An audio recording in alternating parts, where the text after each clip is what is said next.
जपानच्या किनाऱ्यावर एक छोटे खेडे होते. तिथे सुझुकी आणि मत्स्यू हे म्हातारे जोडपे राहत होते. बिचारे अगदी गरीब होते.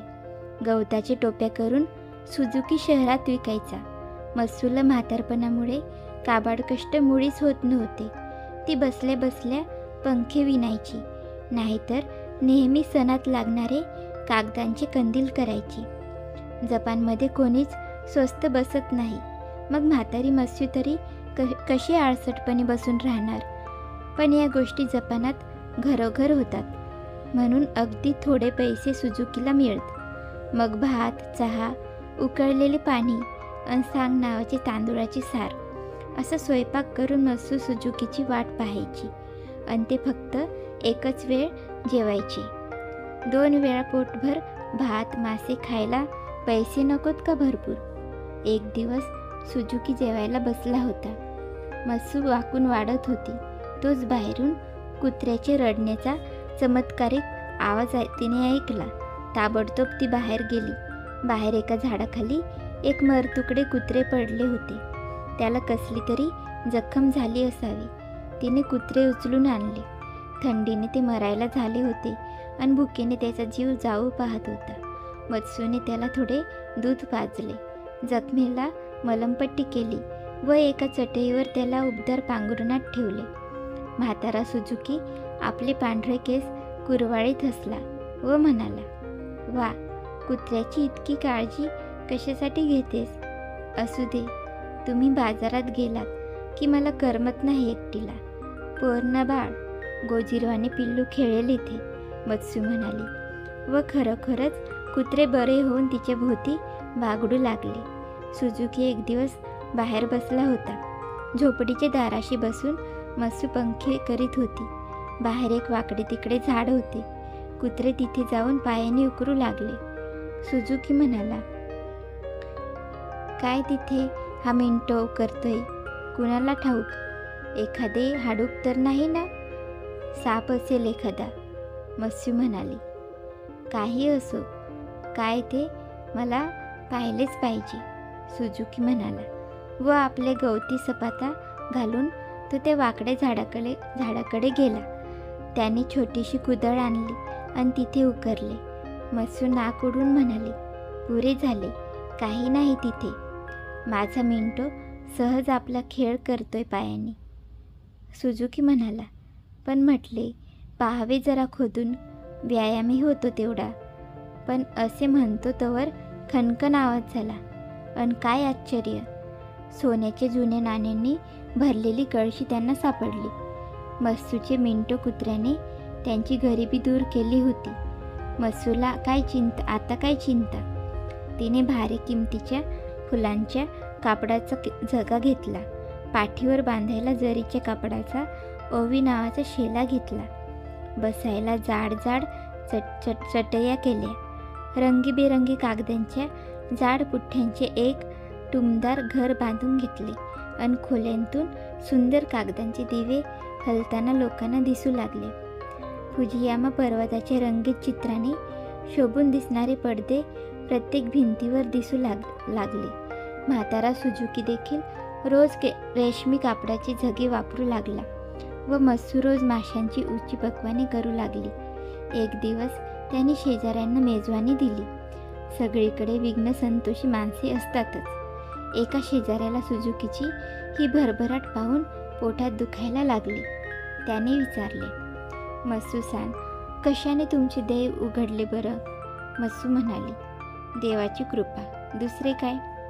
बिचारा भोळा सुझुकी, त्याला डावपेच कळत नव्हते. तो सरळपणे म्हणाला, देवाची कसली, आमचे मिंटो कुत्र्याचीच कृपा म्हणानात. त्यानेच आम्हाला द्रव्य मिळवून दिले. मग त्याने सर्व सांगितले. लगेच यामाड्याने ते शेजाऱ्याने कुत्रा एक दिवस उसना मागितला व मत्स्यू नको म्हणत होती, तरी सुझुकीने तो दिला.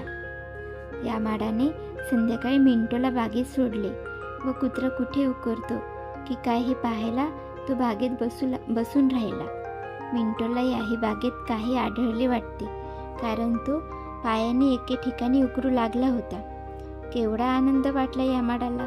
त्याने झटपट कुदळीने तिथे खणले आणि बघतो तर काय, एका मेलेल्या मांजराची हाडे तिथे होती. यामाडा खूप चिडला व त्याने तीच कुदळ बापडे मिंटूच्या डोक्यात आणली.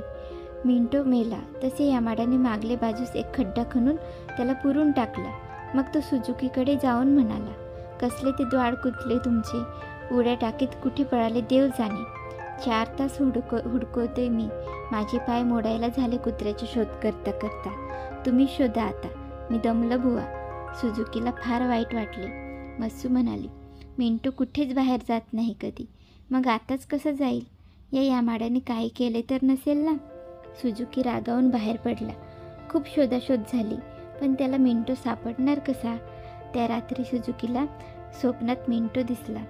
तो म्हणाला, धनी, मागल्या उकड्यात एक काटेरी झाड असे नवे झाड उगवले, ते उपटून आणा आणि त्याच्या खोडाची उखळी बनवा. मग दरवेळी माझी आठवण करा हे धान्य काढताना. काय नवल. स्वप्नातल्या प्रमाणे मागलेदारी सुजुकीने पाहिले. तो खरोखरच एक रुंद खोडाचे नवे झाड होते. त्यांनी त्याची एक छोटी उखळी करून घेतली. त्यांनी धान्य कांडायला घेतले व ते चौपट झाले. मिंटू मेल्यावरही त्यांनी धान्य चौपट करणारी उखळी धन्याला दिली. शेजारी यामाडाला हे कळतच त्याने उखळी उसनी मागितली. मत्स्यू परत रागवली, परंतु सुजुकी भला माणूस होता. तो म्हणाला, घेऊन जा उखळी, काम झाल्यावर परत द्या. शेजाऱ्याच्या उपयोगी पडणे आपले कर्तव्यच आहे. उखळी उसनी घेऊन यामाडाने धान्य खूप काढून पाहिली, पण ती वाढली नाहीत. तशी रागावून त्याने उखळी फोडून टाकली व नंतर भट्टीत जाळून राख खिड्ड्यावर फेकून दिली. परत सुजुकीला स्वप्नात मिंटू दिसला. तो म्हणाला, धनी, काही हरकत नाही, उखळी जाळून टाकली ना, त्यातून बरीच राख घेऊन या आणि मागल्या परसात वटलेले पेरूची झाड आहे, त्यावर चिमूटभर टाका, मग गंमत पहा. सुजुकीच्या स्वप्नांवर विश्वास होता. त्याने ती राख डब्बा भरून आणली व चिमूटभर त्या झाडावर टाकली व त्या खोडाला एकदम कोवळे कोंब फुटले. जाड फांद्या दिसू लागल्या व पाहता पाहता हिरवे पिवळे पेरू फांद्यांवर झोके खाऊ लागले. मग इतरही झुडपांवर त्यांनी चिमटी चिमटी राख टाकली व त्यांची क्षणात मोठी झाडे बनून त्याची खुरटलेली बाग सुंदरशी फळबाग झाली. म्हाताऱ्या मत्स्यूच्या डोळ्यातून आनंदाश्रू आले. ती म्हणाल, माझा मिंटू खरोखरी देवदूतच होता. मेल्यावरही बापडा आमचे कल्याण करीत आहे. लवकरच सुजुकीची कीर्ती चहूकडे पसरू लागली. जादूगार सुजुकी वाटलेली झाडे परत सजीव करतो. दुरून मळवाले बागवाले त्याला बोलावू लागले व तो लवकरच श्रीमंत झाला. राजाचे एक आवडते फळझाड वटले होते, ते त्याने सजीव केले व मग तर राजाने त्याला रत्ने दिली. यामाडाला चैन पडेना. जे करायला जावे त्याने हे थेड्याचेच कल्याण होते. बरे, आपणही असेच करावे. त्याने राखेबद्दल ऐकले होते व उखळीची उरलेली राख झाडून आपल्या घरात आधीच नेऊन ठेवली होती. ती बरोबर घेऊन तोही राजाकडे गेला व आपणही वटली झाडे परत फुलवतो अशी त्याने सांगितले. राजाला बरे वाटले. आपले राज्यात ही एक नवी विद्याच निर्माण झाली व अनेक लोक ती जाणतात. हे किती चांगले आहे.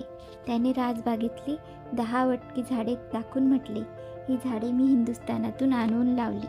फार गोड फळे देतात, पण येथली हवा त्यानं मानवली नाही व लवकरच ती वठून गेली. ही तुम्ही फळाने लगटलेली करा. मी तुम्हास 10 रत्नहार देईन. सगळे दरबारी उभे होते. बक्षिसाचे 10 हार. बापरे, किती आपण श्रीमंत होऊ. सुजुकीहून जास्त.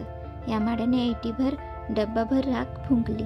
त्या राखीचा एक लोट झाडावरून फिरला, पण एकही वटल्या खोडाला पालवी फुटली नाही. दुष्टाच्या मनाप्रमाणे ते वृक्ष जसेचे तसे वृक्ष राहिले.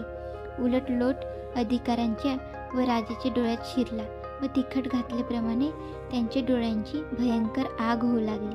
मग राजाने चिडून यामाडाला तुरुंगात टाकले. लोभाचे फळ त्याला असे मिळाले. मत्स्यू आणि सुजुकीच्या भाग्यात यामाडाची परत कधी कटकट झाली नाही.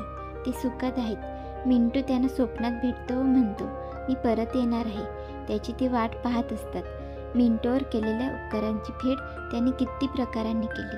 तुम्हाला ही कथा आवडली तर लाईक करा, कमेंट करा आणि अशाच नवीन नवीन गोष्टी ऐकण्यासाठी चॅनलला सबस्क्राईब करा.